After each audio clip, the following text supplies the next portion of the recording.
میں آپ سب کا شکر گزار ہوں کہ آپ نے مجھے دعوت دی اور میں آپ کے درمیان اپنی بات کرنے کا مجھے موقع ملا۔ معرکہ حق یہ صرف ایک دن منانے کی بات نہیں ہے۔ میں پوری دیانتداری سے آپ کو یہ بتا سکتا ہوں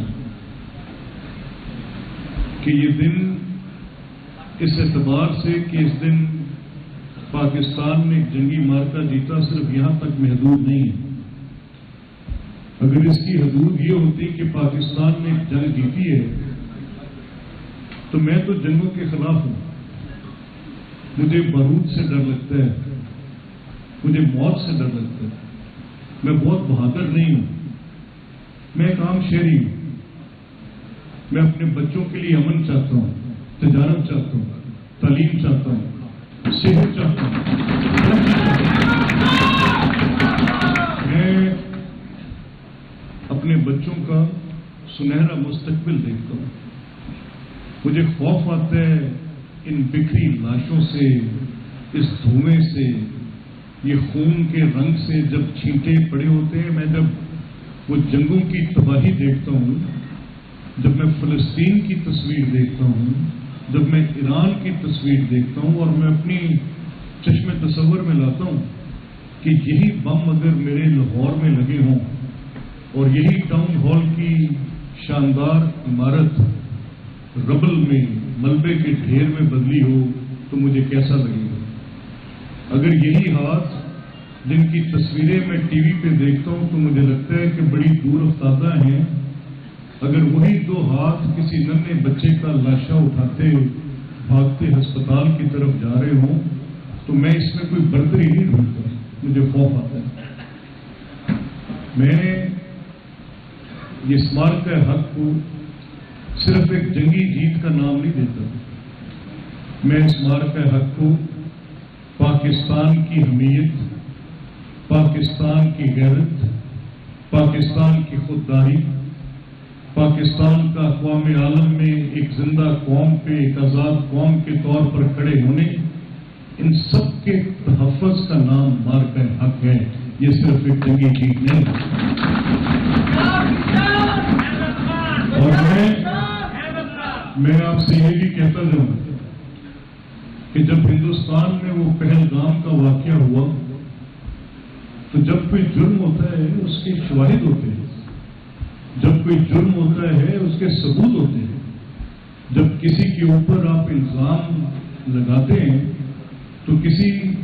انفارمیشن کی بیسس پر، کسی اطلاع کی بنیاد پر آپ الزام لگاتے ہیں،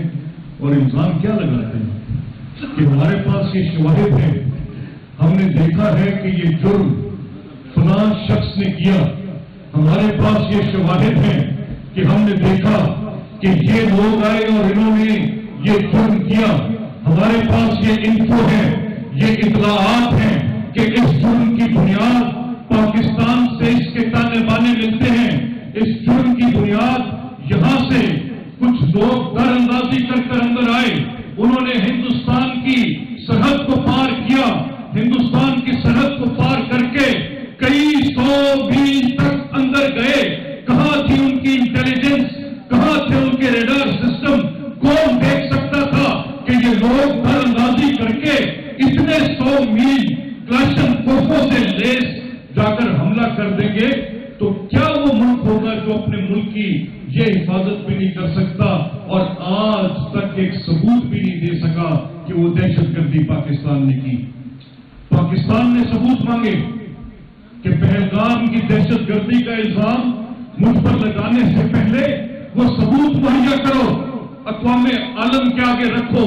بتاؤ کہ یہ کس طرح سے الزام تراشی پاکستان پر کر رہے ہو، کیا شواہد ہیں، کیا ثبوت ہیں؟ اور ساتھ یہ بھی کہا کہ اگر میں کہوں گا کہ میں نے یہ نہیں کیا یا میں کوئی ثبوت دوں گا تو آپ اس کے مقابلے میں اپنے طور پر اپنی بات کو درست تسلیم کروائیں گے اور میں اپنی بات کو درست تسلیم کراؤں گا، اور دنیا کے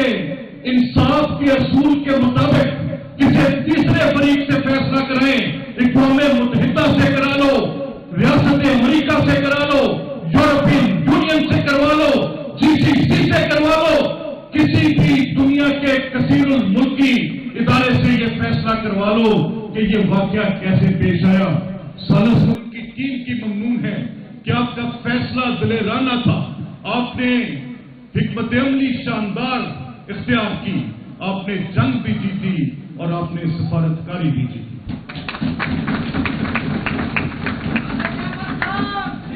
اور یہ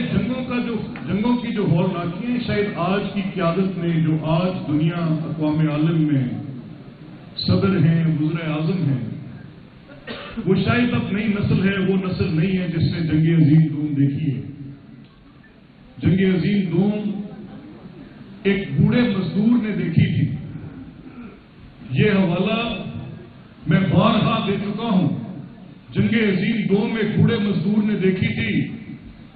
جب وہ اپنے وطن سے نکل کر فرانس سے گزرتا، ایک پرتگالی بوڑھا اپنی شاعری میں یہ کہتا ہے، اپنے پوتے کو ہاتھ سے پکڑے، وہ جب اس بازار سے گزرتا ہے جس کو پہلے جب وہ لے کر گیا تو اس وقت وہاں پر روشنیاں تھیں، کمکمے تھے، پھول تھے، بچے کھیل رہے تھے، وہاں پر بازار سجے تھے، وہاں پر زندگی تھی، وہاں پر رونق تھی۔ اور جب وہاں سے اس کو نکالا گیا اور وہ واپس آیا تو اس نے اپنے اس نثر نامے جو شاعری کی طرز کی ایک اس نے اپنی ایک پوئم لکھی، اس میں لکھا کہ گھبرانا مت اس خاک سے، ان جلتی لکڑیوں کی راکھ سے، اس بارود سے، اس دھوئیں سے، گھبرانا مت اے میرے بیٹے، اے میرے پوتے، تو ایک مزدور کا بیٹا ہے، تو ایک مزدور کا پوتا ہے جس نے اپنے ہاتھوں سے یہ خوبصورت دنیا تخلیق کی ہے، جس نے اپنے ہاتھوں سے یہ ساری رنگ بھرے ہیں، جس نے اپنے ہاتھوں سے اس دنیا کی خوبصورتی میں اضافہ کیا ہے۔ کیا ہوا جو موت بانٹتے ہیں وہ یہ دہشت وحشت پھیلا گئے، تو اور میں تو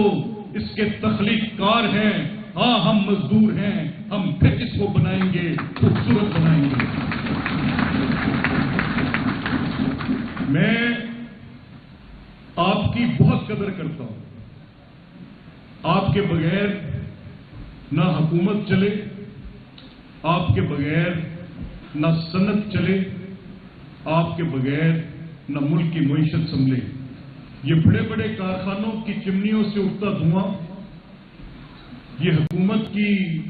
جتنی کیمپینز ہیں، ان سب کے پیچھے آپ کی ورک فورس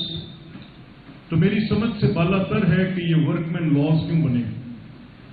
میں ان سے پہلے واقف نہیں تھا، امجد صاحب نے بھی مجھے تھوڑی تفصیل بتائی اور کچھ مجھے اپنے بھائی ایم سی ایل کے جو آپ کے یونین لیڈر ہیں ان کی بات سے اندازہ ہوا۔ اس سلسلے میں جو بھی کر سکے کہ جس کے ساتھ آپ کی ساری عمر کی محنت، ساری عمر کی آپ کی سروس یہ ضائع نہ جائے اور آپ کے بڑھاپے کا سہارا وہ جو کبھی پینشن کی صورت میں ہوتا تھا وہ آپ کے ہاتھوں سے چھین نہ لیا جائے۔ حکومتوں پر اگر بوجھ ہے تو بہت بڑے بڑے بوجھ اور اتارے جا سکتے ہیں، کیا مزدور کی کمر توڑ کر یہ بوجھ اتارنے؟ بالکل ایسا نہیں ہوگا۔ ابھی آپ نے بات کی ستھرا پنجاب کی، تو میں آپ سب کو گواہ بنا کر یہ کہنا چاہتا ہوں، میں ایک دیہاتی آدمی ہوں، متوسط طبقے کا آدمی ہوں، میں آپ کے درمیان رہنے والا آدمی ہوں۔ میرے صبح شام تلخ بھی ہوتے ہیں، میری آسودگی میرے حالات پر منحصر ہوتی ہے، مجھے آپ کی تکلیف کا پورا اندازہ ہے۔ میں آپ کو دیانتداری سے کہہ سکتا ہوں، مجھے کبھی دوائی کا نہ ہونا، کبھی بچے کی اسکول کی فیس نہ ہونا، کبھی اپنی بیٹی کے ہاتھ پیلے کرنے کے لیے وسائل کا نہ ہونا،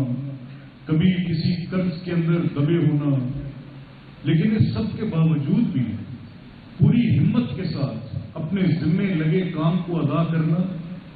اپنے ہاتھوں سے اس ملک کو، اس ملک کی صنعت کو، اس ملک کی ہر چیز کو خوبصورت بنانا، آپ کا کام میرے کام سے بڑا کام ہے۔ آپ جو کام کر رہے ہیں مجھ سے بہتر بھی ہے اور مجھ سے افضل بھی ہے۔ سے صرف یہ کہنا چاہتا ہوں کہ آج کی حکومت، پنجاب کی حکومت، محترمہ مریم نواز شریف صاحبہ کی حکومت، اس نے بڑے عرصے بعد رخ وسائل کا محروم طبقات کی طرف موڑا ہے۔ جیسے میرے دیہات تھے، صفائی کے نظام سے محروم تھے، آج وہاں پر ستھرا پنجاب کے اربوں روپے کے فنڈز جا رہے ہیں، میرے دیہات کی طرف ان کا رخ۔ آج ماڈل ولیجز کے نام پہ بے تحاشا فنڈز جا رہے ہیں، میرے دیہات کی طرف ان کا رخ ہے۔ آج چھوٹے شہروں کے اندر ڈرینیج کے بڑے منصوبے بن رہے ہیں۔ چھوٹے شہروں میں جانے کا مطلب رورل اربن کریکٹر کے ٹاؤنز، یعنی پورے پنجاب میں یکساں آپ ان فنڈز کو تقسیم کر رہے ہیں۔ تو یہ صرف انتظامی فیصلے نہیں ہیں۔ کبھی کیا یہ تصور کیا جا سکتا ہے کہ گندگی میری طرز زندگی ہوگی؟ کبھی سوچا نہیں جا سکتا۔ اور جو میری طرز زندگی کو بدلنے کی بات کرے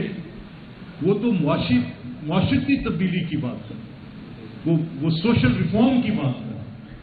اور یہ پولیٹیکل لیڈرشپ جو سوشل ریفارم پہ انویسٹ کرے، جو آپ کی معاشرتی تبدیلی کرے، جو یہ فیصلہ کرے کہ یہ گندگی، یہ غلاظت، یہ جوہر میرے پنجاب کے رہنے والوں کا طرز زندگی نہیں ہو سکتا، جو یہ فیصلہ کرے کہ ان کے اوپر یہ انویسٹمنٹس کر کے ان کی زندگی کو بہتر کرنا، تو وہ حکومت سوشل ریفارمر کے طور پہ کام کر رہی ہے، جس کے نتائج آپ کو ضرور 1 سال کے اندر نظر آئیں گے انشاءاللہ۔